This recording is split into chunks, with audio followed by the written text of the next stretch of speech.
What's up everybody? Welcome back. Today I'm going to do a Q&A on reloading belted magnums. So one of the topics that's commonly discussed at local gun club and a bunch of guys that I reload with is reloading belted magnums and how many firings they get off of each case. Well, recently I showed off this really cool collet die here that's made by Larry Willis at Reloading Technologies. Amazing die. And when I showed it to some friends, a lot of them had questions. So kind of going to go through some of the questions and give a brief answer, and hopefully that'll help. So basically, in a nutshell, the belted magnums, let me go ahead and grab something as a pointer. So the belted magnum, like this, has this belt here, okay? Now, when you get this ammo from the factory, the head spacing is off of the belt, right? But as you fire it, that belt, just above the belt, the brass starts to expand. And to give you a good example, you could actually see that discolored ring there. Now, I'm not sure how good it's going to come in on camera, but that discolored ring, that's where the brass is expanding and it's not being resized, okay? So anyways, let's go ahead and go over some of the questions. So I made some notes here. Let me go ahead and pull these up. All right. Okay. What causes belted magnums to not chamber after 2 or 3 firings? Well, just like we explained, or just like I explained, the case expands, okay? And as that case expands, it's expanding at the bottom, right? Down there. So as that expands more and more, it's gonna be more difficult to chamber. So even though you're using a full-length resizing die, the die is not actually affecting that. And we'll go into that in more detail, okay? So in a nutshell, that's basically what's happening. The brass is expanding just above the belt, and it's getting tougher and tougher to chamber, which is why you can often find belted magnum cases available, you know, range brass, because people just toss them. All right, so the brass expands, right? Okay, so all right, here's a good one. This is from a younger guy in the club. His uncle never has the issue of the bulge or the issue of the expanded brass, and he shoots a ton, a lot, right? Well, perhaps he's very lucky and maybe should buy a lottery ticket, because the rest of us, we're not that lucky. So our brass expands and it becomes more difficult to chamber. Now, there is the extremely rare case that perhaps his die and his chamber are very closely sized, and his shell holder is trimmed or machined perfectly, and it just happens to be that he's getting very lucky. I don't know how else to explain that. He's getting lucky, right? Okay, so the guys that, you know, never have that problem. All right, here's one. Some of the newer guys getting into long range are interested in if their rounds should be slightly snug to chamber. Now, everybody's told that that means that they're gonna stretch the brass less and whatnot, basically, right? This is my take on this. You should not have resistance closing your bolt, okay? Your bolt has camming force, and that camming force is a lot of pressure, right? Now, if the brass is really tight to chamber and you're having to smack on that bolt or really push on that bolt, you're actually wearing down the lugs on your bolt, and that's not good, okay? So you should have little to no resistance. About the resistance you feel with nothing in the chamber should be similar to the resistance you feel with your hand load. So if it's, you know, if it's tight to chamber, then your shoulder bump is not quite a bit, you know, not quite adequate for that rifle and cartridge. All right, so here's the next one, okay? And I did kind of skip one, but here's the next one. Why don't standard resizing dies fix this issue? Well, let me go ahead and grab one of these again, and I'll explain it to you. So here, again, we have this area, right? This area of the brass. This has been run through a full-length sizer. So what happens, and the reason why a traditional full-length sizing die doesn't size belted magnums, is because in order to make contact with that portion of the brass, the die has to actually travel beyond that. But we have the belt, okay? The belt. And the belt is going to prevent that from happening. So it's not, it has to travel about 1/10 of an inch, if you would, below the area that it wants to resize, okay? And it's only going to resize that area by about 1/1000th of an inch. So it's not able to travel far enough down there, right? Okay, next one. All right. Okay, same guy, different question. Same guy. So why not use a small base sizing die? And that should eliminate the issue. Well, no. Small base sizing die will actually make the issue worse. So in the case of the small base sizing die, where the die is slightly smaller, it will actually push and pile more brass into that expanded area. We're already having trouble with this area, and using a small base die is going to increase the problem. It's gonna squeeze the brass down right above that belt, and we're gonna have more problems. So the other thing that it's gonna do is you're more likely to see case head separation because of that. So we're piling and stretching brass. It's kind of why small base dies aren't recommended for bolt action rifles. Okay, so, but good question, same guy. Okay, all right. So if this is such a big issue, how do we know when we need to do it, and how do we do it? All right, this is why a lot of hand loaders and a lot of people shooting magnums toss their brass. That's why there's a lot of belted magnum brass available in the range brass or used brass or once fired or whatever you want to call it. In the used market, there's a lot of brass. All right, so how do you know that this is going to become necessary? Well, one thing is that it's going to start to get tight to chamber the rounds into your rifle. That's your first indicator, is that even though you're doing all of your proper loading techniques, you're full length sizing it, you're bumping your shoulder adequately, which we'll talk more about later in this video, even though you're getting a good shoulder bump, the rounds are sized properly, the part that's not being resized properly, and this part that's giving us trouble, is this. So you can use a case gauge like this, and that will actually, you'll drop it in there and it'll be hanging up above it like that, and it will tell you that it's not going to chamber, right? Or let me go ahead and open this up. This is a much better way to tell. Now this is from Sheridan. It is a slotted case gauge. Okay, now these slotted case gauges actually allow you to see inside the gauge where you're having issues. Now in the case of the belted Magnum, you're going to be able to see that there's no contact anywhere down on the shoulder. There's no, your neck's not the issue, and you're going to be able to tell that it's actually the bottom of the body or the belt that's having issue, right? Well, Larry Willis over at Reloading Technologies, he actually did something amazing, and he put that piece right here into the top of this die. So let me go ahead and zoom in a little bit for you. And okay, so basically right here on the top of this die, you could see just how high that is hanging above it, right? Okay, so it is not quite sized right. Okay, this one, that's once fired brass. Now you could see that it just drops right in like that. Okay, that is going to have no issues rechambering.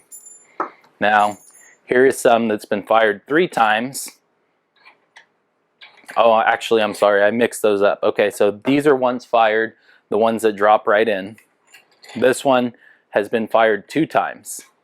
So in this whole pile back here, these have all been fired 2 times. And they are progressively getting worse. Okay? These ones here, that's the 3rd time.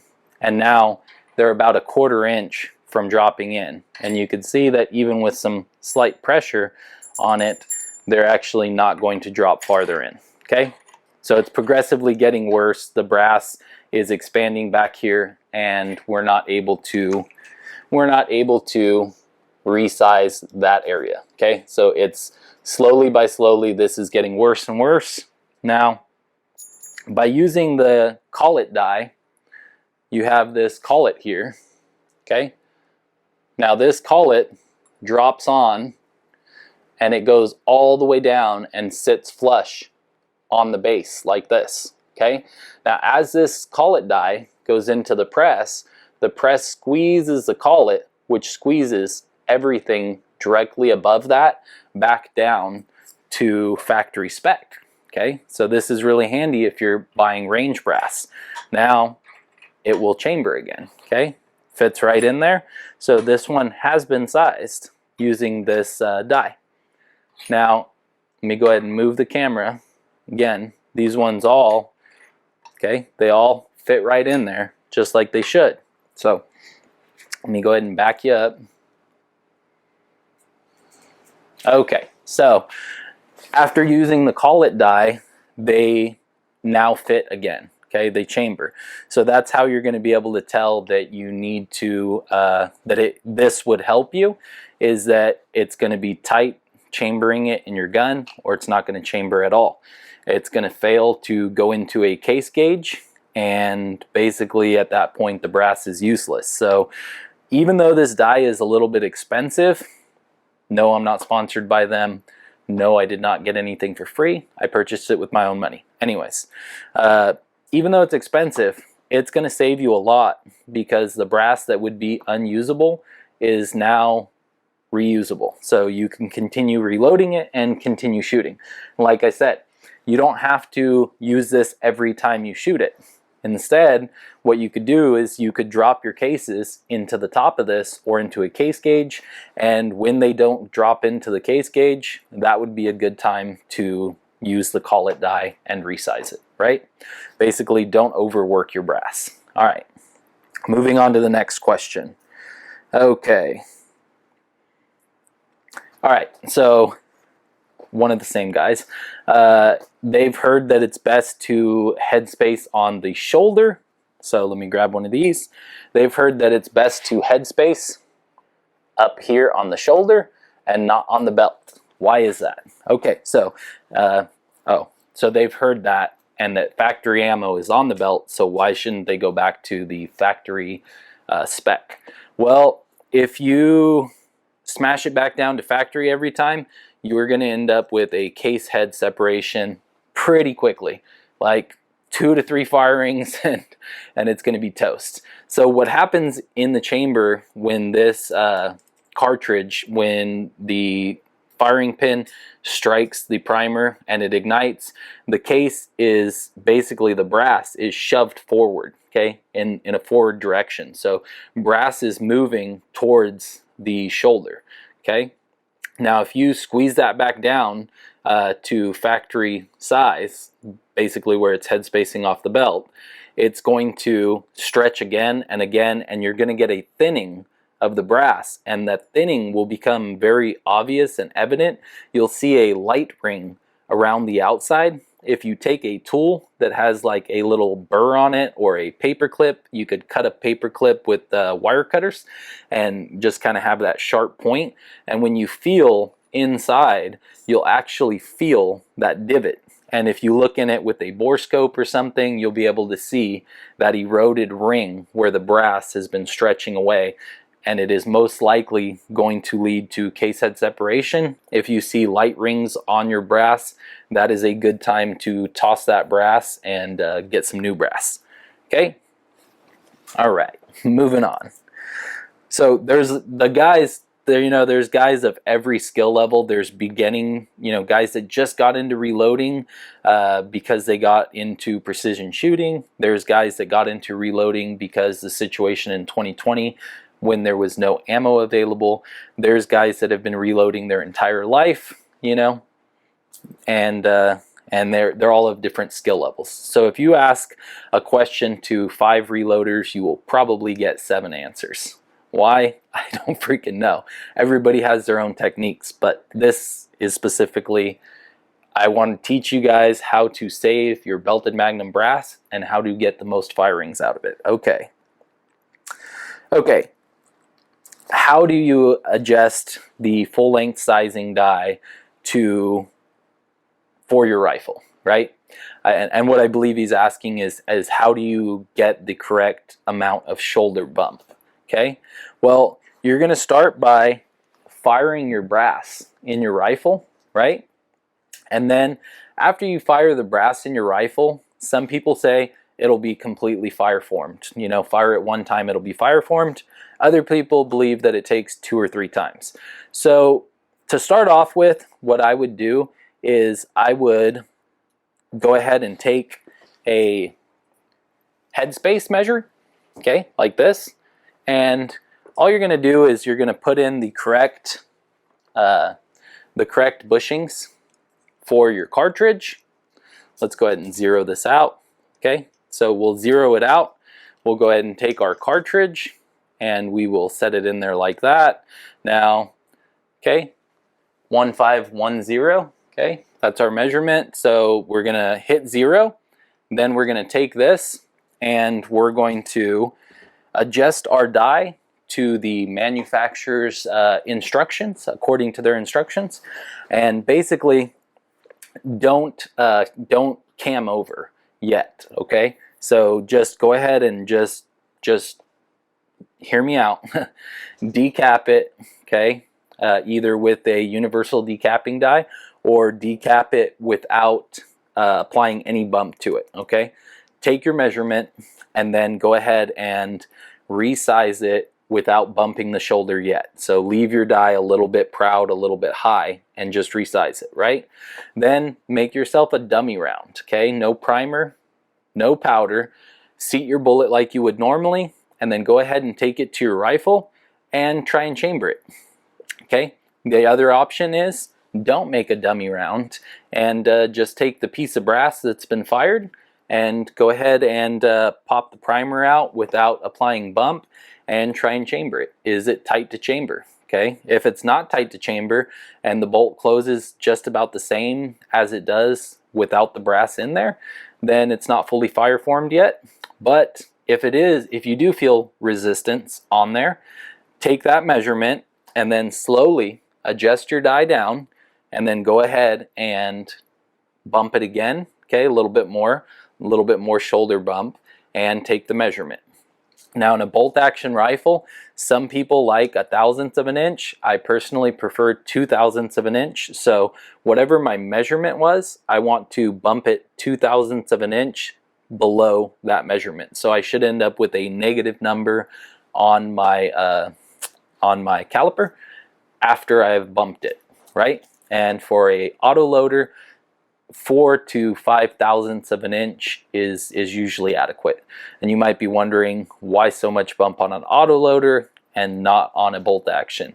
Well, a bolt action has that camming force that we talked about earlier, and an autoloader does not. The autoloader relies on the recoil of the bolt slamming it back in comparison to the camming force. So a little bit more bump is necessary on your autoloader. Anyways, that is the way that you want to go about adjusting your die. So you want to first verify that the brass has been formed to your chamber, and then you want to take a measurement and adjust your die very little at a time down until you get that measurement again in a negative number. So you'll measure your brass, set it to 0, go ahead and bump your shoulder, okay? Now if you don't have a gauge like that to measure it with, you can use your rifle and just go ahead and you know, very little, it's a tiny measurement, very little, adjust your resizing die down, and then go ahead and hit it again, put it in the rifle, close your bolt. When your bolt has no resistance, similar to what it does without the brass in it, then you know, you're pretty much spot on, right? All right, let's go ahead and move back down. Okay, so some reloaders really like neck sizing, right? Neck size only, and they seem to think that they're going to get more firings out of it. This is only my opinion, so don't you know, don't tear me up in the comment section. Neck sizing, the guys doing neck sizing are going to have to full length resize anyways, because the shoulder is slowly blowing out and it's going to become more difficult. So if you're worried about your barrel being shot out after 1,000 rounds, well, think about the wear and tear that you're putting on your lugs of your bolt. So every time you put that tight round in that's tight to chamber, you're just you're beating up your rifle. So you're doing more damage than, you're more likely to have worn out bolt lugs than you are to have a shot out barrel. So if, you know, longevity of your rifle is your concern, then my advice, stop neck sizing, okay? Properly bump your shoulders, and you'll have smooth chambering ammo. If you're preparing ammo for a match, or, you know, long range, or whatever it is that you're loading for, my advice is load the best that you can, and I don't feel like neck sizing provides that. I want consistency, and I know that when I bump the shoulders correctly, I get very consistent ammo for my rifle. So my opinion, no, neck sizing I don't see any benefits to neck sizing. I see that, you know, you're going to get tighter and tighter and harder to chamber and harder to chamber. You're either going to end up with one that won't chamber in a match, which would be freaking terrible, or you're just going to keep beating up your bolt lugs. So full length size, bump your shoulders, eliminate the issue. And there's a lot of options out there for shoulder bumping. Redding actually makes shell holders that are incrementally smaller, that allow it to, you know, when it contacts, it allows it to contact without camming over, but still bump the shoulder. All right, let's move on.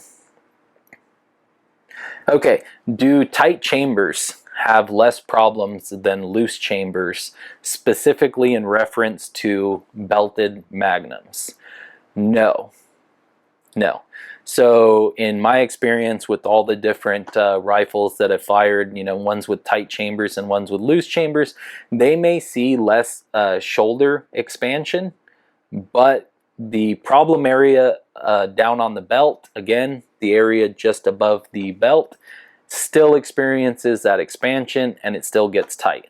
So while they do have less shoulder expansion and less stretching in that area, they still have the same issue above the belt, which this die, you know, this innovative tool, whatever you want to call it, it corrects that. Okay, next question. Okay, when it comes to brass for belted magnums, does any one particular type of brass last longer? There's better quality brass. There's brass that's a lot more concentric. You know, there's brass that you could, when you take it to a neck turner, let's see. Okay, so here's a neck turning tool, right? Let me go ahead and get this better in focus. Okay, and what it does is it shaves down and evens out the thickness of the neck, right? So there is better quality brass that is already more even, if that makes sense. And you could see that when you put it on a neck turner and go to turn the neck, you'll see that there are very few spots that are being touched. Very little material is being removed. So, excuse me, there is absolutely better brass, better quality brass. But in terms of the issue that I am talking about here, Not necessarily. So I've seen some of the most expensive brass and the least expensive brass, both of them after 3, 4, 5 firings, if you're really lucky, they all experience the same issue. They all get that bulge above the belt because it's not being resized. So it doesn't really matter what quality of brass it is, it's going to experience, in my experience, it's going to have that problem. Again, which is why there's so much belted Magnum. Okay. All right. Next question. Let's see. I'm going to skip over a couple that I wrote down. Okay. This die, the magic die. What all do they have to get for each different cartridge? Well, they don't really need to get anything. There's only one made. So this actually, we'll go ahead and grab a loaded 7mm Remington Magnum. So boom, drops right in. Okay, all of them have about the same base diameter. Not all Magnum cases.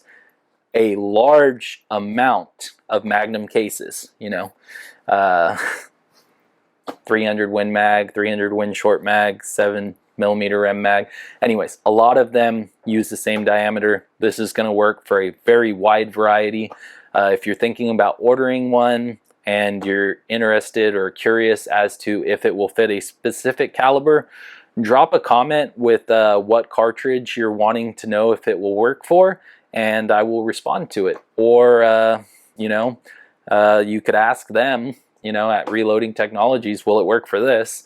I mean, like 204 mag, it doesn't work for. There are some that are different base diameters. Obviously, it doesn't work for all of them, but it works for the most popular ones, and it works for a lot. So if I get a request, maybe I will compile a list of all the ones that it works for and put it as a pinned comment.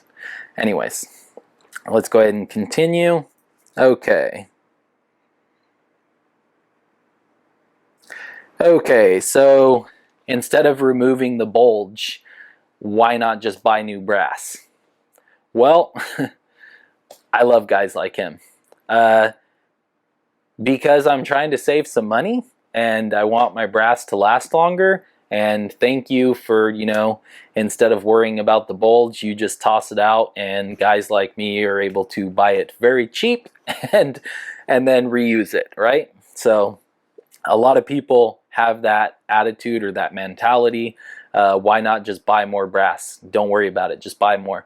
Well, with 3 firings on brass, knowing that I've been able to get about 20 firings using my technique and this die, the collet die, I feel like, because you got 3 firings, 4 or 5 maybe, and you're tossing it, I could still get 15 firings out of it, and instead of paying top dollar for it, I'm able to pick it up for dirt cheap. So that is why I'm not going to. And like I said, the die will pay for itself very quickly. Buying range brass, I'm very fortunate. I get these cases for around 20 cents US. And buying new brass, I'm typically seeing it in like the $1.50 all the way up into sometimes the $3 range, depending on the cartridge and depending on the manufacturer of the brass. So the die is a little bit expensive up front, but it will save me a ton of money. Okay, if you want to toss your brass, toss them this way or to somebody else that is gaining some information from this video. All right, let's move on. Let's see. Okay. Doesn't this die ruin the fire fit, fire formed brass? No, not necessarily. No, it doesn't. Okay. So the fire formed brass is fire formed in reference to the shoulder against the chamber. Okay. That's my understanding of it. And this is not resizing that. This is resizing just above the belt, the area that's preventing it from chambering. Okay, so if it's starting to get tight in the chamber, you're wearing down your lugs. Even if it is fire formed, if you can't chamber it, then it does you no good, right? Right. Okay, so there's your answer. All right, moving on. Okay. All right, here's a good one. How many hand loads can you get reusing this? Well, I did mention earlier that I'm able to get about 20 reloads on some cases.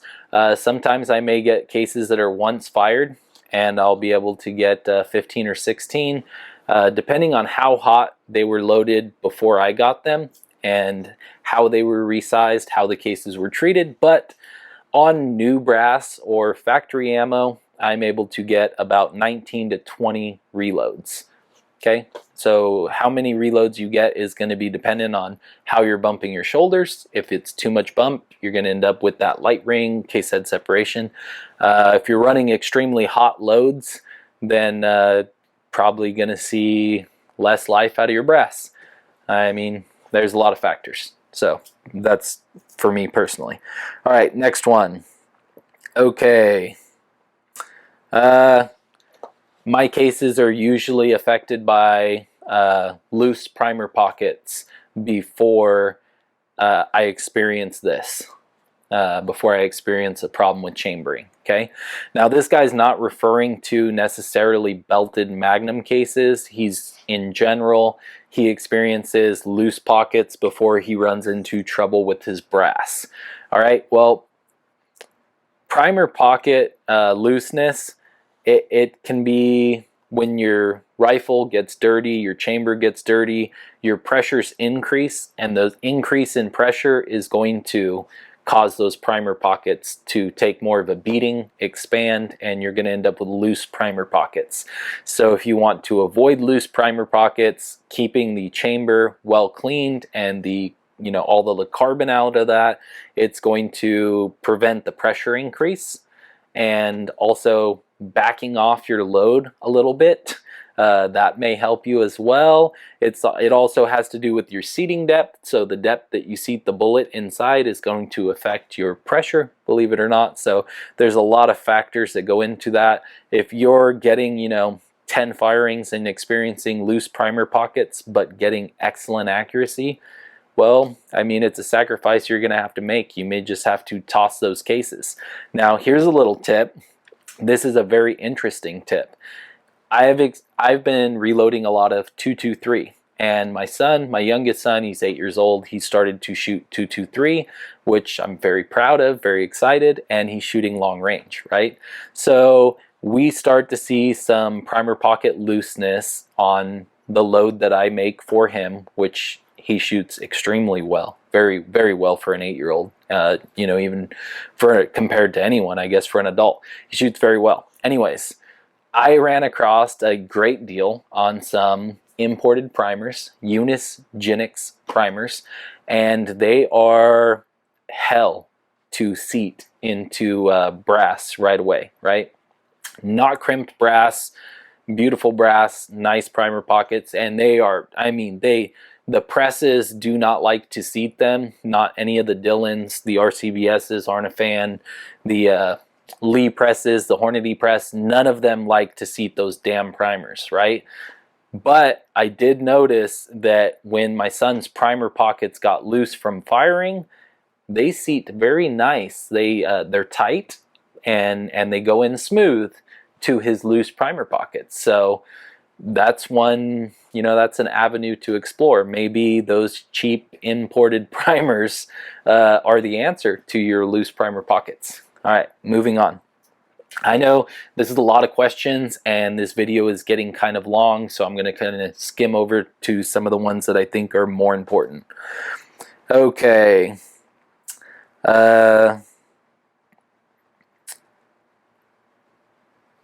Let's see. Let's skim over these. Okay, this guy experiences cracks above the belt on his belted Magnums, after 2 or 3 firings. Why? And he wants to know why. Well, asking him about his reloading process, he said that he goes back to factory specs every time. So that's something that we already covered a little bit, is that if you're bumping the shoulder all the way back to factory specs, the brass is stretching back out when it's fired, and it's taking a beating down there. Now, this guy wanted to know if, you know, he could anneal the brass just above the belt, and if that would make a difference and prevent it from cracking. No. Do not soften the brass above the belt. So the brass hardness is kind of important. It's for safety that it's like that. Do not do that, okay? That's my opinion. Do not anneal it down there. Quit bumping your shoulders so far back, and maybe reduce your load and see if you get more firings, okay? Do not anneal it down there. Don't do that. Okay. All right. Here's a funny one that I got from a guy. Okay, this is a guy from the gun club, and he's also you know, he's very talkative on a lot of forums. Can this die? Okay, can the die be used on loaded cartridges? I can't recommend that. My advice is no. So also the manufacturer of this die, their advice is no, because if you end up with a cartridge stuck in this, then it's kind of like a bomb, I guess. It's very dangerous. I don't advise that. My advice would be just like the manufacturer's advice. Go ahead and use a bullet puller, whether it's one of the inertia hammers or a collet puller or whatever method you use. Go ahead and pull the bullet and make it safe, and then go ahead and use this. Do not use it on loaded ones. Okay.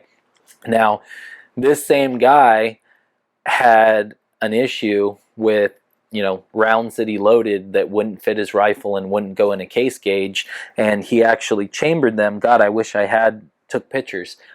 He actually resized them in a full-length sizing die with the decapping rod removed, and all of his bullets were loose and would spin.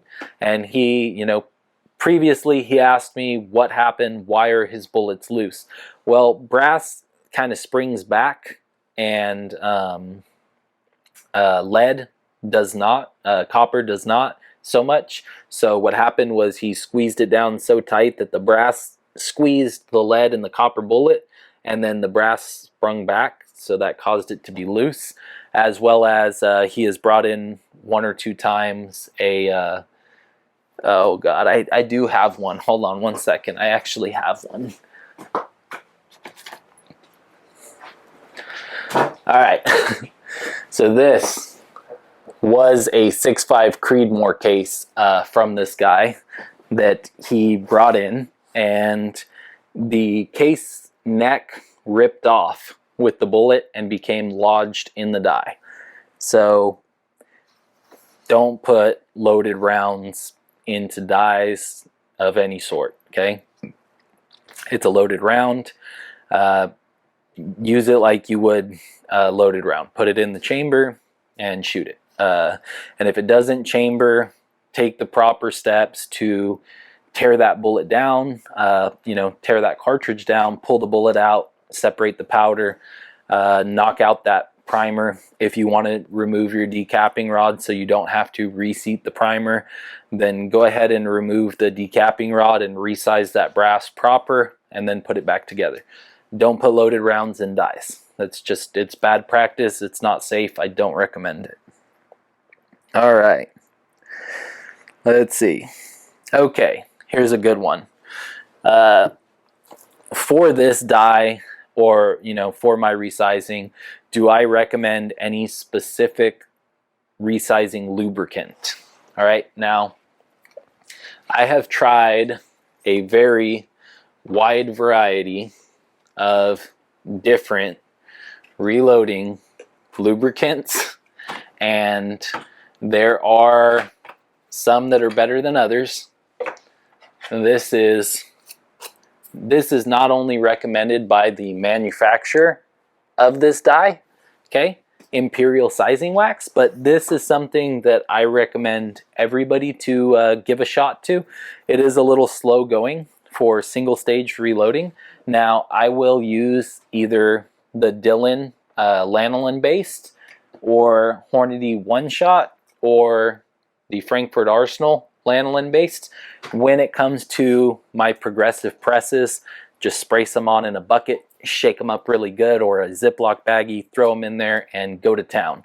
But when it comes to all of my precision stuff, I am very strongly believe this is the best sizing lubricant you can get, and this is what Reloading Technologies, this is what they recommend. So if you use what they recommend and you have a problem, then they will probably be happy to fix it. If you call them up and say, hey, I know that you totally recommended that I use this and strongly suggested it, but I went out and used this and now something's wrong with it, it's stuck, I broke my case off inside of it, etc. They're probably not going to want to deal with it, and they're going to tell you, you know, to pound sand. But and I don't know, because I don't have experience with them directly or their warranty. So what I do know is that this stuff goes on very easily, you use very little, and it is very easy to wipe off. So same guy, what do you recommend wiping it off with? Well, after I'm done sizing all of my brass, I usually will throw it into a dry tumbler with walnut media, or you can use something like this. This is a 4-pack of microfiber cloths that I got from Harbor Freight for $2, and they work great for wiping off the resizing wax. And after I get a lot of it wiped off on the microfibers, it actually works for reapplying it to other cases. But my preferred method is to throw it into the dry media. That way I know it's removed, because leaving excessive lubricant or wax on your cartridges going into your chamber is not good, and it could actually speed up case head separation and other problems, as well as certain lubricants will interfere with powder. You know, to each their own, but this is what I recommend. So, and you know, the guy that was joking that he used 3-in-1 oil or WD-40, don't do that. It's not at all in any way, shape, or form recommended by anyone for this. Okay, now I've seen some crazy stuff. Anyways, all right, let's get on to the next question. Let's see. Okay, in terms of cleaning your brass, he's referring to general brass, and I don't know why I'm answering this. What do you recommend? Okay, you could wet tumble your brass, stainless steel pins, Let Me Shine, some Dawn dish soap, make them look brand new. You could also dry tumble them, or you could not clean them. Now, not cleaning them has its advantages. The carbon inside the neck actually acts as a type of lubricant and prevents the case from welding to the bullet, giving a more even bullet release. So I have seen that I don't get better accuracy from extremely clean. I don't really notice a big difference. So to me, I have mixed feelings about it. If you want your cartridges to look brand new, do that. For me, I save a lot of time by no longer cleaning them for my precision rifles. Now, you may be saying, well, all the buildup in the case. Again, I haven't experienced any loss of accuracy or reliability by not cleaning them. So that's my take on it. I'm going to try and stick to just belted Magnum questions now, because that's mainly the topic of this video. Okay, do you need to use this after every firing? No, I covered that earlier. You do not. So basically, like I said, these are once fired, and you could see that they drop right in. Obviously, this is not, it does not need to be overworked by using that. So all of these here are once fired, okay, and none of them are ready for me to put into the collet.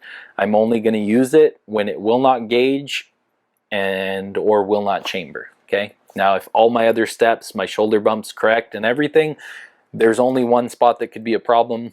The reason why everybody throws them away, that area above the belt has become too far expanded. So no, don't use it every time. Only use it when you need to.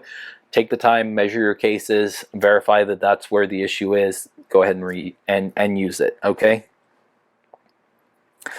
Okay. All right. So can the bulge above the belt become so far expanded that it's not recoverable? And this guy wants to know, if he goes out and gets range brass, what if it's too far expanded to where it's not possible to save it using this collet die? No, not so much. I don't think so. If they were able to fit it in the rifle and it was able to come out of the rifle, you know, as much as 9/1000ths of an inch expanded, it's highly unlikely. So we'll go ahead and take this this set of calipers here, and we're going to take a measurement. Okay, now we're going to measure the area directly above the belt. Okay, and there we go. Okay, so 512, so 0.5125. That's the measurement that I get out of this pile here from one piece of brass. Okay, this one here, let's go ahead and get the measurement. Okay, this is the 3 firing brass, and it is 5135, 0.5135. Okay, these are the ones that have no trouble dropping into this die, and they are 0.512. So you could see that just you know, half of a thousandth of an inch made a difference in terms of the brass going into the die or not going into the die.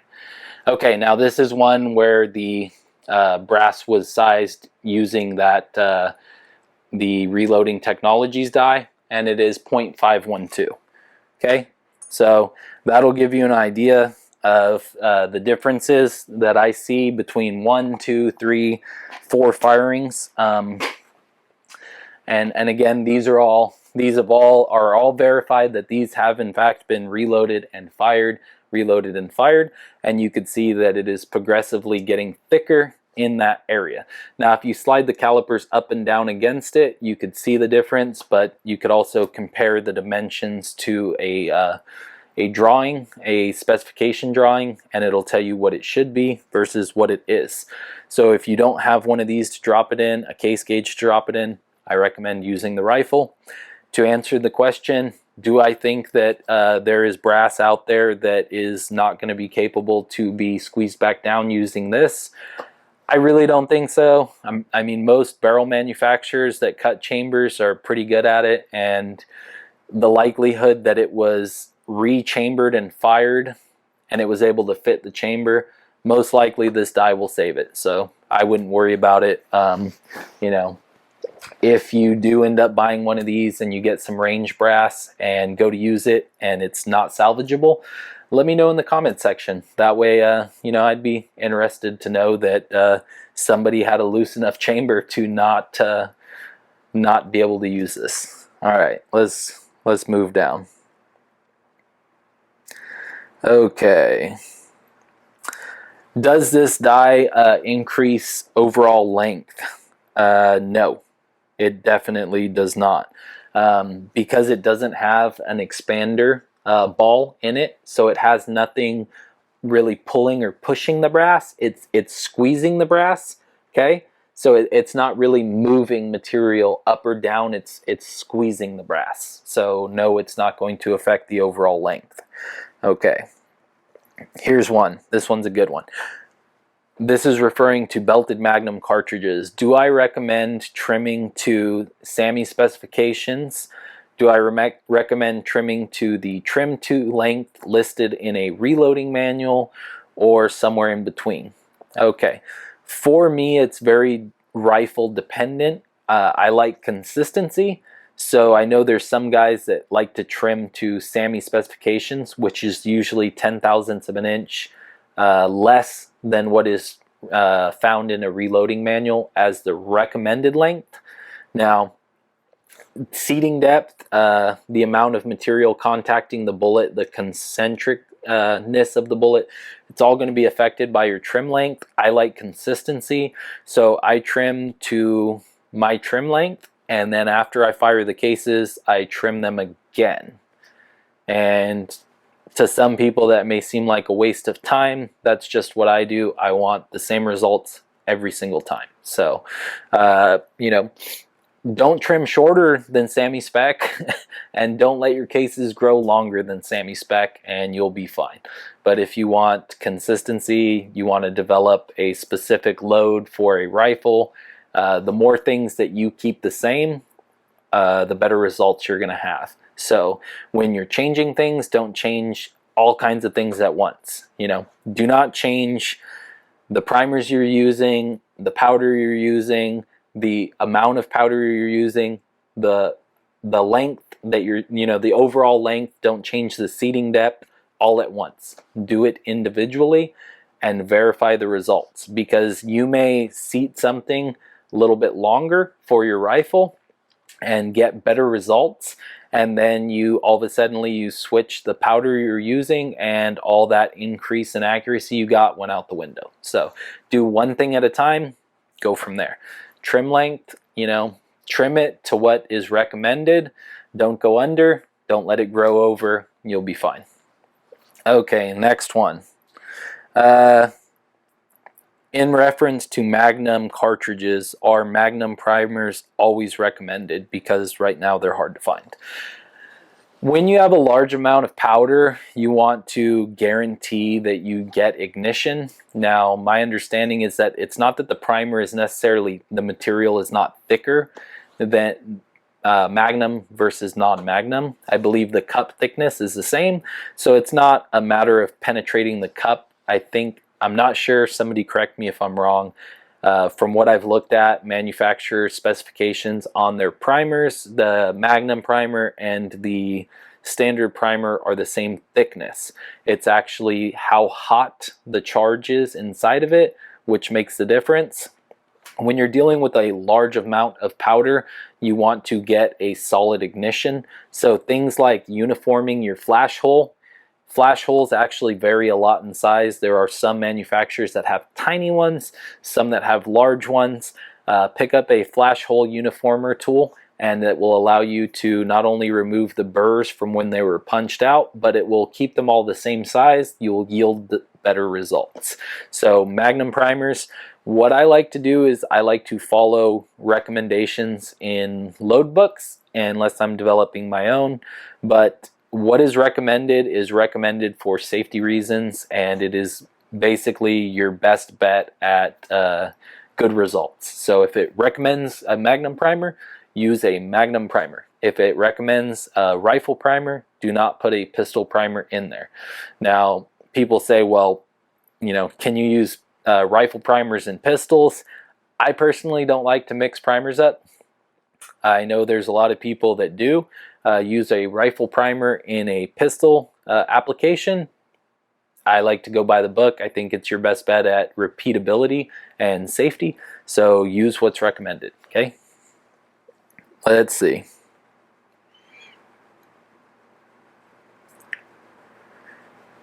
Let's see.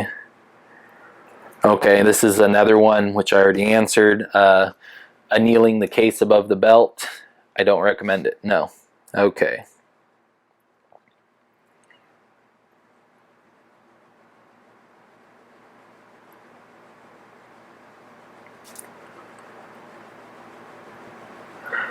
Alright, so why don't other dye manufacturers make this? I don't know. You know, this guy is kind of being a little snobby, being like, well, if it's so great and it does this, then why don't other dye manufacturers make this? I can't answer for them. I'm not sure why they don't make this. I know that, you know, the guy that made this at Reloading Technologies saw a need and had the desire to make a product to fix that, and that's why we have it. So we could thank him, because for me, this thing's been a lifesaver. It has definitely saved me a lot of money, because it allows me to buy cheap range brass and reuse it over and over and over. So I don't know why other people don't make it. All right. Okay, same guy. What kind of dies do you recommend, since it seems you like expensive dies? I again, this guy's kind of, he's kind of newer. I'm not going to I haven't mentioned any names in this video, and I'm not going to mention any names. Everybody that they probably know who they are from the questions that were asked, and this guy is a little snobby. So I do not like exclusively expensive dies. I do believe that sometimes you get what you pay for. For instance, my Dillon dies, they give me the results of a small base die. So on the progressive reloading press, I get really good results by using the Dillon dies. That's not to say that I am only a Dillon fanboy. I have Dillon presses, I have Lee presses, I have Pacific reloading presses, Hornady presses, I have Forester presses. I have a ton of presses, okay, and a ton of equipment. So let me give you an idea here. Okay, here's a stack of dies, okay? So you could see, okay, I've got Dillon dies, I've got Redding dies, I've got RCBS small base dies, I've got RCBS standard dies, I have Hornady dies, brand new type, Hornady dies that are very old. I have Lack Miller Engineering, really nice old dies. I have old RCBS dies. I have a ton of Lee dies. I have highly custom dies like this. Let me go ahead and set this down. That's actually quite a heavy stack. I have dies like this that were custom made for me, okay? I have dies custom made for my rifles, custom for each specific rifle. Now, that's a hard question to answer. Yes, I do like certain brands of dies, but I also have a ton of Lee dies, okay? Now, I probably have, I have stacks of Lee precision dies, and they work great. It all depends on your application and what you want out of it. So there's fancy dies that do more than other dies. I'm not going to say that I'm specifically stuck to one company. I do not only like expensive dies. My Hornady dies are not the most expensive. I like them.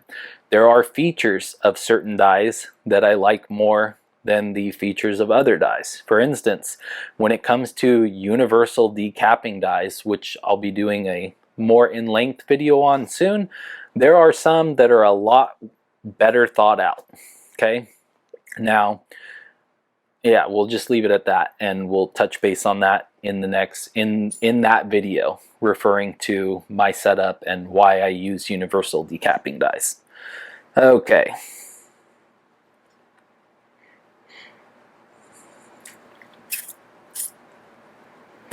Let's see.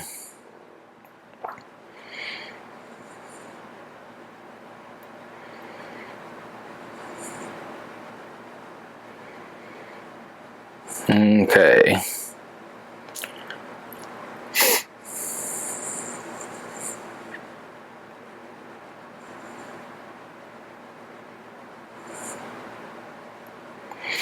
Okay. Here's a question. This guy wants to know, can he get this die at any big brand, big box, or big name place online? I don't know. That's something, I guess, that, you know what, let me check.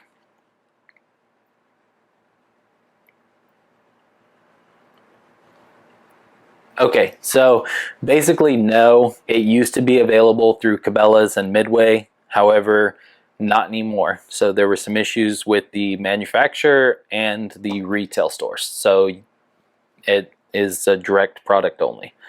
Okay. Here's one. This is a great one. Is it made in China like everything else today that's not quality? This is the kind of snobby guy. No, surprisingly enough, they're made here in the US, so it's not a Chinese product. I don't know why that matters. You know, there's quality stuff that comes out of China. I don't know. A lot of my stuff is made in America, and I really don't know of any dye manufacturers that make their dyes in China. But that was a good one. Okay. All right. So, the last guy said, do I think that this is something that everyone should have in their toolbox? It depends. Are you going to shoot belted magnums? If you are going to shoot and reload belted magnums, then absolutely. If you don't shoot belted magnums, you don't really have a need for this. Okay, so maybe don't buy one. I don't know. So hopefully you guys found this video useful. If you did, definitely let me know by earning your subscription. I appreciate you watching, especially if you watched to the end. If you have any questions or feel like there's something that I left out, let me know in the comment section down below. I do my best to respond to comments, and yeah, this became a long video, so I hope you guys appreciate it. And if you want to see more content like this, let me know, and I'll make sure that I do in-length product reviews and question and answers about products more oftenly. I'll see you guys in the next video. Thanks again.